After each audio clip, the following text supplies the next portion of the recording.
Hey, everybody. Welcome to the BA Zone's live pre-show. We've got 2 minutes to go before we get to the show. And tonight we're going to be talking about preparing for that good old BA interview. And actually, it's not just BA. I mean, this is focused on the BA, but you can take some of these same type of things that we're going to talk about and apply it to any job search that you might be doing. But this is specific to business analysts. Hope everybody's had a great week so far. We've been very, very busy. And actually, the reason that we're talking about this tonight is we've recently been been interviewing some folks for a BA position. And we thought, well, this is a good time to revisit all of the things that you should and shouldn't do in an interview. And there's some funny things that happen during interviews. And there's the two types. There's the telephone and there's the on-site. So we're going to be talking about really both. It's sort of an in general type of thing. But we're going to get going here in just 1 minute. And so make sure you get your cup of tea or your coffee or your cocktails and your fuzzy slippers and get comfortable. And, let anybody else know who's looking for a job that we're doing tonight's show, and maybe they'll join as well. All righty. Just a couple more minutes to go. I'm just crossing my T's and dotting my I's, and there we go. It's go time. It is 8 o'clock. Welcome, everybody, to the BA Zone's live show. So tonight, for your entertainment pleasure and your job-seeking knowledge, we're going to be talking about preparing for the job interview, the business analyst job interview.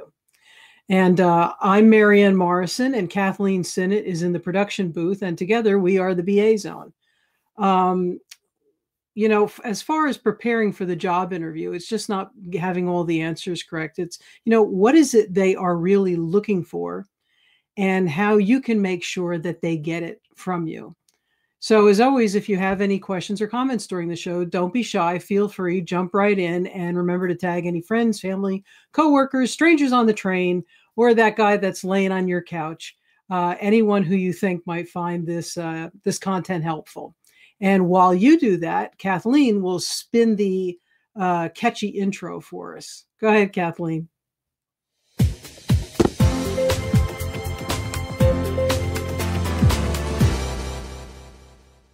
Okay, everybody, preparing for the job interview.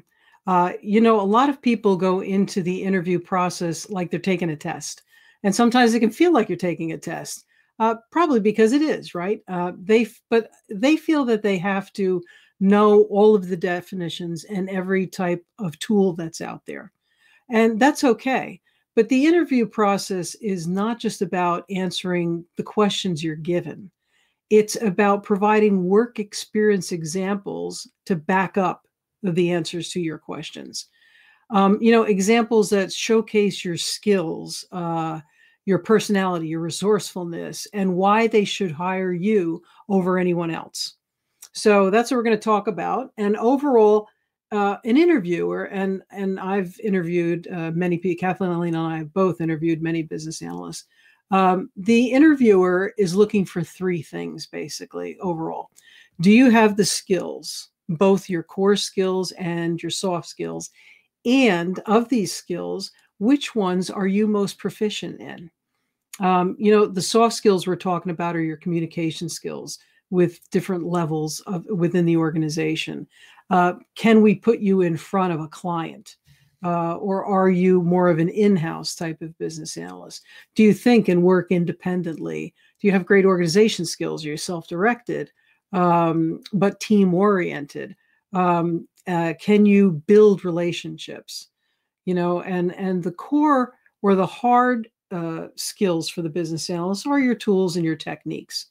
The number two thing that they're looking for is they're looking to see if you will fit in with their company, culture, or their style. Are you an outgoing person? Are you shy? Are you methodical? Or are you the type that just sort of throws it against the wall and sees if it sticks? There's all different types of BAs, and there's all different levels of experience within that category of BAs. And the third thing they're looking for is overall, is this candidate going to help me achieve my goals? Or are they not going to help at all, or they're not going to do that. So those are the three things overall that an interviewer is looking for from a candidate. The only way that they can do a lot of those things is if you provide answers in the context of your work experience. So as we're going through some of these types of questions, you might you might ask yourself, how do I start to build this sort of experience backstory? And we'll give you some hints around doing that too. But before we do that, let's take a look at our own backstory. If Kathleen can just show us all the places that you can find us. And you can obviously find us at our website on thebazone.com. We're on Twitter, Instagram, Periscope, Facebook, and YouTube. So be sure to check us out in all of those places. Okay, that's just a quick little bite there. Okay, the types of questions you could potentially be asked and why someone is actually asking them. And so let's take a look at some of those questions that are geared more to assessing your soft skills first. We'll take a look at those. So a good one is, how would you handle a difficult stakeholder? What are they really looking at or what are they really asking you when they're asking you that question? They're trying to assess how you handle conflict resolution. How you personally handle it and how you resolve it. So from a personal perspective, are you someone who avoids conflict? Do you use humor to diffuse a situation? Do you manage your emotions to respond instead of react? And that's a really important one. Everyone needs to keep those emotions in check and not react emotionally. How do you resolve the conflict? Or the difficult stakeholder? And we're sort of looking for things like, do you use empathy? Do you recognize that all parties believe that they actually have a legitimate need? And then do you address those needs? Do you validate the viewpoints from all sides, even if you prefer one viewpoint over another? Are you supportive or are you judgmental? Do you find common ground to communicate, mediate, and resolve?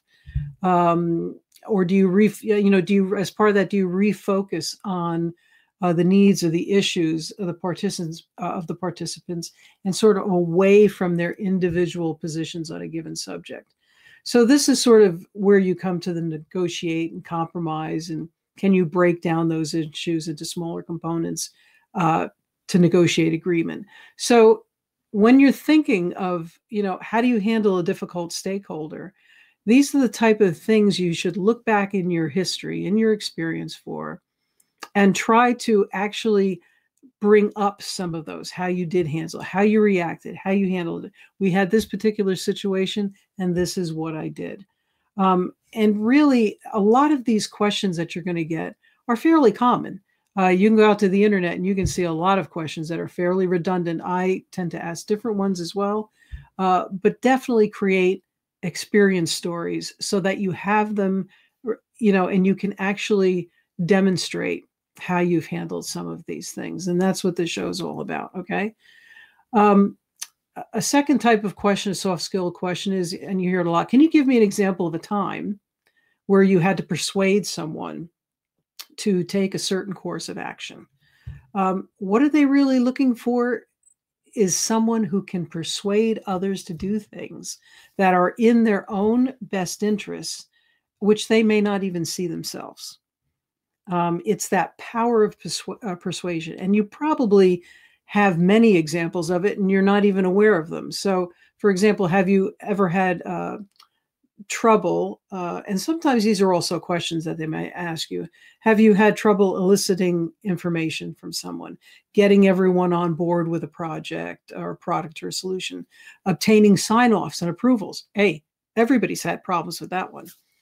Convincing a client that what they want isn't exactly what they need, right? How do you persuade or influence a person or a group, their behaviors, their attitudes, or beliefs toward an event, an idea, or another person? And if you want to learn more information on the power of persuasion, We actually have a show. If you go out to our website, just look it up on the power of persuasion, and it'll give you other types of persuasion techniques that you can use. Number three, and a third question that you see a lot is, what is scope creep, and how do you minimize it? What they really want to know here is how you manage change, right? Change, life is just constant change, work, life, everything. They're looking for things like, do you set expectations with the users and ground rules? What are some of your skills to minimize, change requests? Do you get agreement and sign off on the scope ahead of time? Do you lead the stakeholders to create a plan around these type of one-offs that are discovered, all throughout the process of design, development, testing, user acceptance testing? What are we going to do when this thing type of thing comes up? Do you have a plan? Do you hold stakeholder meetings and review communications? Do you determine the size or the effect of the change request that's coming through? Can you say no, but do you know when to say yes? That's a big one. And, do you follow any kind of change management process? That's what they're looking for. So can you talk in terms of time, money, resources, and other projects that may be delayed? So again, you want to tailor these type of answers to, well, yes, in the past we had a project that was, getting out of scope, and we put these things into place so that the next one, we did a postmortem on the last one, and the next one we improved the entire process by putting in change management or something like that. So again, always go back and wrap an experience around it so they get an idea that you really have done these things, and you're not just out on the internet looking up what scope creep is, that you've actually handled them, and that they can depend on you in the future if they hire you to manage that scope creep. Sometimes they'll get into situational questions, and we sort of love to ask situational questions because it sometimes catches people off guard, and it enables us to really know, are you process oriented? Are you a self-starter? Are you organized in your approach? It's that process-oriented critical thinking type of thing that we're looking for. And by a situational question, they may ask something like, if you were in a new position, if you were new to a position, and there was, you were asked to document an existing application for which there is no business analyst documentation at all, and that happens a lot in startups, people just start developing and there isn't any documentation, and now all of a sudden you're bigger and you need it. How would you go about completing this task? How would you get started? So they are looking for, do you have a process in place? Do you really understand how a business analyst works and thinks and the steps that you would go through? Do you have that level of critical thinking? And of course, you're going to tell them, yeah, well, the first thing we're going to do is we're going to audit all your existing documentation to understand what they already have and whether it's working or if it's not. They're going to get a sense of a timeline or a roadmap from previous implementations or products. You're going to interview various roles and identify the structure of the organization and user perceptions, pain points. You're going to study the application itself, right? You're going to do that. You're going to create navigation maps, data dictionaries. You're going to do flows and end-to-end documentation. And then you're going to, from that, build a catalog of resources, right? So this is, I've done all my research. Now I'm actually going to build some documentation so that we have something as a jumping point when we want to add features, redesign, etc. So, you're going to have a glossary of definitions. You're going to have workflows, key stakeholders are going to be identified. You're going to identify the business rules from all the various places. And again, this shows a step-by-step progression that you can handle, you systematically and methodically work through a problem. And the problem is there is no documentation. So there you go. So you're going to work on that. You find similar questions would sound something like that. Something like if your company merged with another company and you were tasked with merging two applications, where would you start? or sometimes you might say, can you walk me through a typical project process? You hear that as well. But merging companies is always a big one. So that's a lot of information to merge into your brains. So we'll just take a little break here to welcome all of our newcomers and invite everyone to sign up for our mailing list so you can be the first to find out about upcoming events, classes, and free stuff. We do give away free stuff. We collect minimal information, and we really don't do anything with that information other than inform you. So, just go to thebazone.com and join our community. I'll just check in with Kathleen for a second. Let's see what's going on here. Oh, Adam. Adam is watching on Periscope. And John. Hi, Adam. Hi, John. How you doing? Hope you guys are doing well. Welcome. And we have a question. Do we have a question, Kathleen? We do. Well, Safe. I'm probably not pronouncing that name well, but do you prepare for mock interviews? Yes, I do. We do it all the time. We actually go back and forth as an I'm assuming you're saying as an interview or as an interviewee, you should definitely set up for mock interviews if you are the interviewee. And again, build that backstory, answer those questions, and come up with experiences that you've had and keep track of those things. It's sort of almost like keeping track of your resume, what you've done and what you haven't done, and applying it to the questions that are being asked. As an interviewer, we definitely go through and relook at the questions we're asking candidates just to make sure that we're getting that nice mix of soft skills, the hard skills, the core skills. Hold on just a sec. And sometimes questions that are out on the internet are pretty rote. They're pretty the same, and anybody can go out there and look. And actually, we've had folks on interviews who sort of stumble on answers, and you can hear them clicking away and trying to find answers on the internet, which is not something you ever really want to do. But yeah, definitely prepare for mock interviews, whether you are the interviewer or the interviewee. Definitely. I hope that answers your question. Okay, so let's get back.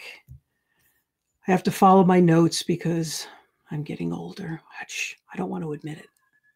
Okay, so let's talk about then some of the more core BA skills. Here they really are, or we really are assessing your understanding of tools and techniques of a business analyst. Some of them have straightforward answers, and some of them you would again provide examples for. So just, keep in mind as we're going through.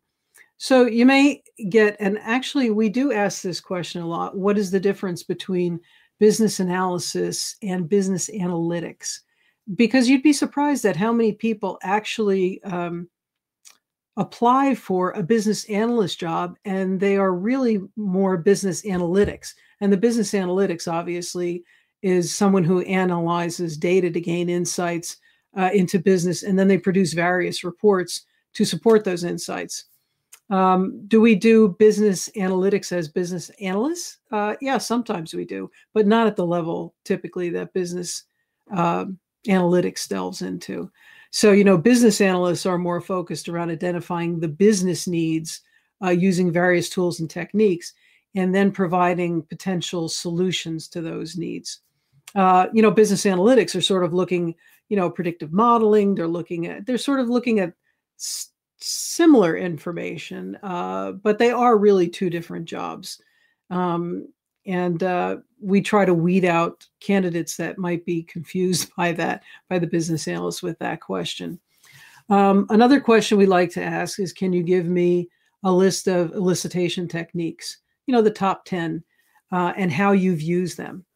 So, you're going to go through your there's the 10 that everybody is familiar with are the survey questions, documentation analysis, observation or shadowing, we call it, brainstorming, interviews, requirements workshops, interface analysis, reverse engineering, and prototyping and focus groups.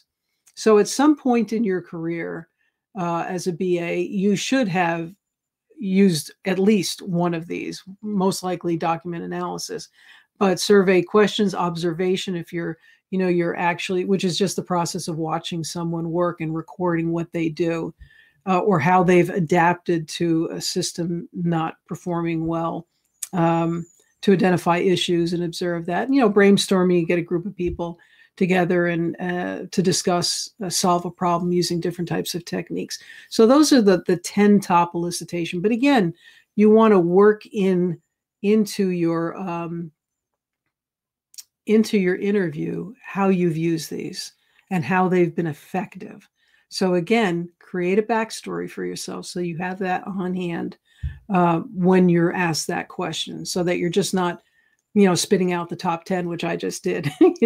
That's like, okay, great. So you can get that anywhere, but how did you use them? What did you do with them? Another great question is, can you list the standard components of a requirements document? This really weeds out folks that are really not business analysts, because if you cannot name those components of a requirements document, I can tell you, I have asked this over and over again. I asked it a few months ago of someone, and they said, what do you mean by that? So right away, that person is not a business analyst, because I don't care if you're agile or if you're waterfall, you really know the components of a business analyst requirements doc. And that would be, the project overview, the scopes, the assumptions, constraints, key decisions, business requirements, flow diagrams, functional requirements, business rules, data rules, functional rules, validation rules, data elements, and if you have comps or wireframes. I mean, at the bare minimum, that's a full requirements document. And if you can't give me that information, then you're sort of in the wrong business. Okay. Some other things they might ask you is, can you identify? And again, these are all designed to test your knowledge of the actual role and the tools you use. So, you'll see a lot. Can you give me or name 3 types of diagrams that a typical, that you would use in a typical project? So just pick 3 and tell them how you've used them, and tell them how you've identified issues by using them, or identified opportunities by using them, or something someone didn't know. I mean, you could take workflow diagrams, process flows, task flows, swim lane diagrams, activity diagrams, data flow diagrams. Just pick 3. Again, create your backstory so that you have it, of experience of how they helped you identify something, or key elements that were missing, or opportunities, and wrap it around that story. Give it a story that highlights your skills and how you were able to do that. Another good one, can you tell me the difference between a use case diagram and a use case? Because I can't tell you how often I've asked, what is a use case? And they tell me, well, it's a diagram. No, it's not a diagram. A use case diagram is a diagram, and the use case is actually the step-by-step flows of how you accomplish, step by step. This is how a task is accomplished: the positive flow, the alternate flows, and the exception flows. And the actual diagram shows how the user interacts, with an application, but it doesn't have the level of detail that the use case does. And again, this is not as fashionable as it used to be, but if you do an on-site, you can always bring examples of your work, fully redacted, so that there's no, you're not giving away any company secrets or anything. But you can show them the format of what you use and how you use it. And it's pretty helpful. Do we decide if you did it or someone else did it? Well, yeah, we can figure that out by asking the rest of the questions in the interview. But it's not a bad thing to have examples of your work by any means. And again, when we're talking about skill sets, if you lean more towards the agile side, you might have some different types of core questions. They might ask you, can you define a user story and give me an example of how you use them, or a feature, a sprint, or a Scrum method, etc. But again, the way you respond should always follow the same pattern. Answer and provide an example. Okay. If the one thing you learned tonight from me would be definitely create your story. Put it on paper so that you know it and you have examples that you can just roll them off. Makes you look professional, makes you feel confident because you'll have those answers. Okay, so definitely take care of that. Okay, you also have those crazy one-off questions. They're not really so crazy. Again, they're meant to give us certain types of information in an indirect sort of way.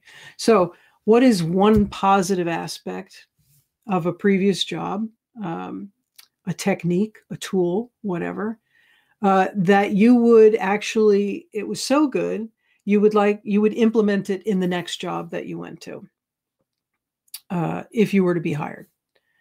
So what we're trying to find out there is, do you bring something to the table that we don't have, that we need, or we haven't even thought of?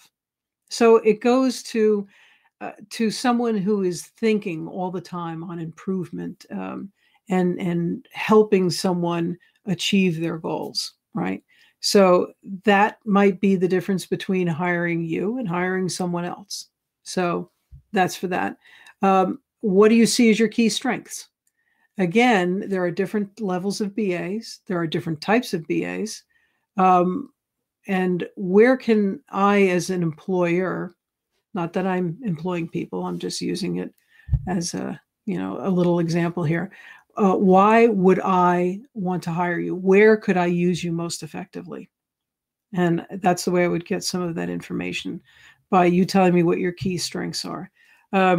If your key strengths are more in the data area, I may or may not, and you want to be in the data area, I may or may not want to put you out in front of a client. So it helps the interviewer to understand what you're good at and what you want to do. Okay.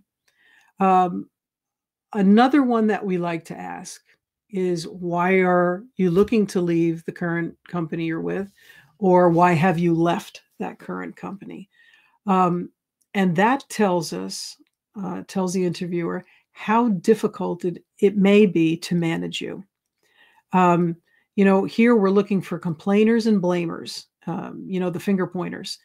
I left a job because, I wasn't given enough opportunities. I was, and you can tell right away whether it's sort of a reason I'm leaving is for advancement. And again, you may not be able to provide that advancement that someone needs.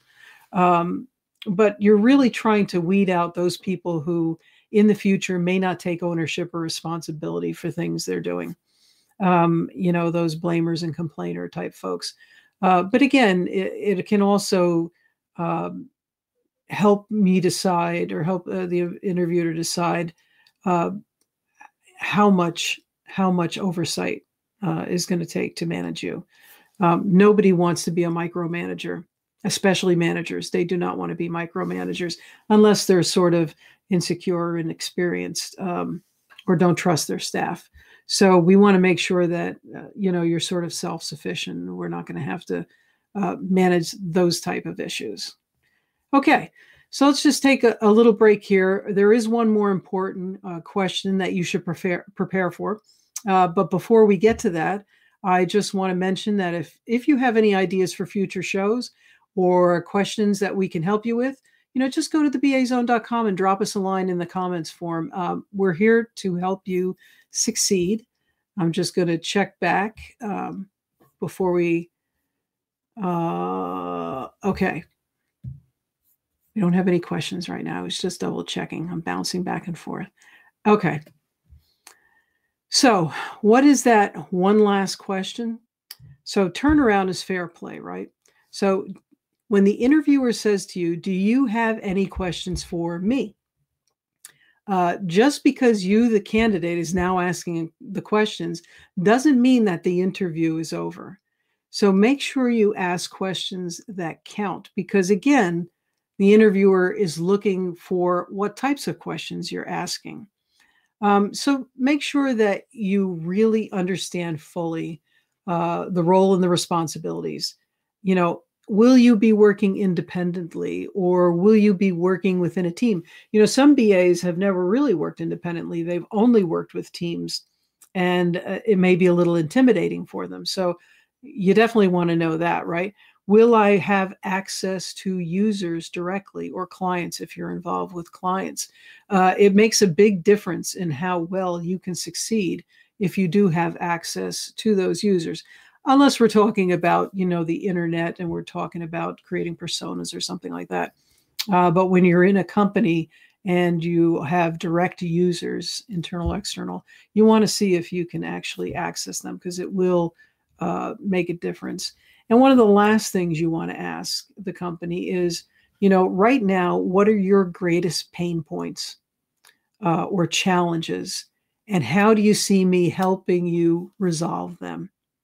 So this is sort of a willingness. This is a willingness of someone to say, I'm going to take on those pain points. I'm going to work really hard to make this better for you just by bringing that up. And again, always try to provide examples of how you've helped other employers overcome some of the same issues or challenges, right? This makes you valuable. So instead of just going and answering questions and waiting for someone to answer, make sure you provide them with the information they need to hire you. And do that by creating a backstory, answers with examples to the most common questions. And you can, as long as you have those answers, the questions change, but still you'll have those experiences written down so that you can reference them in your mind once you remember them. Don't refer to notes. I only refer to notes. I wouldn't do it in an interview though. So anyway, that about wraps up our show, and we hope you enjoyed it. We'll be back next Tuesday, 8 p.m. Eastern Standard Time. So we hope you'll be able to join us then. I'll just check in one more time. Oh, so I've said you guys are brilliant. We think you're brilliant too, and we want you to be brilliant. So please, again, any questions? If you're watching this on a replay, we know a lot of our folks do. Drop us a line at thebazone.com. In the meantime, don't forget to like us and subscribe in all the usual places, okay?